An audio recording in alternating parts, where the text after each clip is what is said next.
Today is Maundy Thursday of Passion Week. We are just one day away from Good Friday, the day that Jesus would be put on the cross and take the full wrath of God for our sins. That word Maundy is actually derived from the Latin word for command.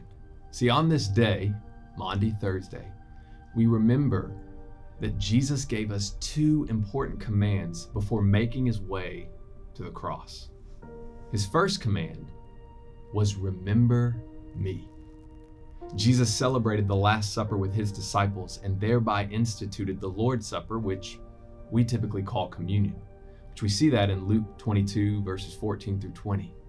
But during that Last Supper, when he spoke of his body being broken and his blood being poured out, he was referring to just a few short hours from their time together, that he would literally be broken and his blood would be shed for you and for me and for countless others who would place their faith in him.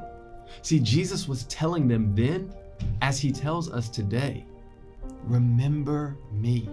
Remember what I did for you. Remember how I love you. Remember what my love accomplished on your behalf. I think too often we overlook the realities of what Christ truly sacrificed. Perhaps it's because we've just heard it so many times, or we take it for granted, or maybe it's just another reason.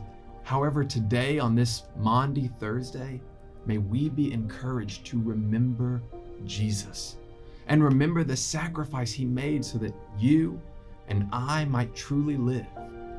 Second, Jesus commanded us to love one another just as he loved us. Jesus washed his disciples' feet the night before he would be crucified, and he did this as a demonstration of his humility, thereby setting an example and telling us that we should love one another and serve one another in humility. And real quickly, let's just read John 13, starting in verse 3. Jesus, knowing the Father had given all things into his hands, and that he had come from God and was going back to God, rose from supper. He laid aside his outer garments and taking a towel, tied it around his waist. Then he poured water into a basin and began to wash the disciples' feet and to wipe them with the towel that he had wrapped around him. Skip down to verse 12.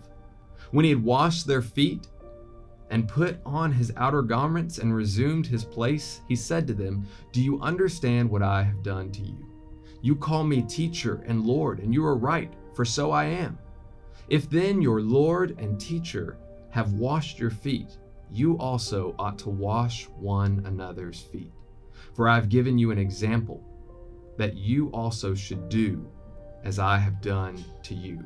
Truly, truly, I say to you, a servant is not greater than his master, nor is a messenger greater than the one who sent him. If you know these things, blessed are you if you do them." I want to take us over to verse 31 real quick, and actually skip down to verse 34 of that same chapter, chapter 13. It says, "A new commandment I give to you, that you love one another." How powerful is that statement? He goes on, "Just as I have loved you, you are to love one another. By this, all people will know that you are my disciples, if you have love for one another." May we remember Jesus on this day. And because of what Jesus has done in us, may we love one another. See, the primary display of loving one another is serving each other. And here's the reality, not just this week, but every day of our lives, the world is looking at us. What do they see? My prayer for us is that when the world looks at us, they see the love of Jesus, a love that has no rival, a love that is powerful. I want to leave you with two questions.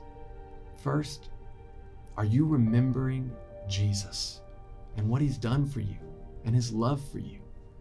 And second, are you loving and serving those around you? If not, what's stopping you? Jesus commands us to be different by his power. May we cling to him and remember him always.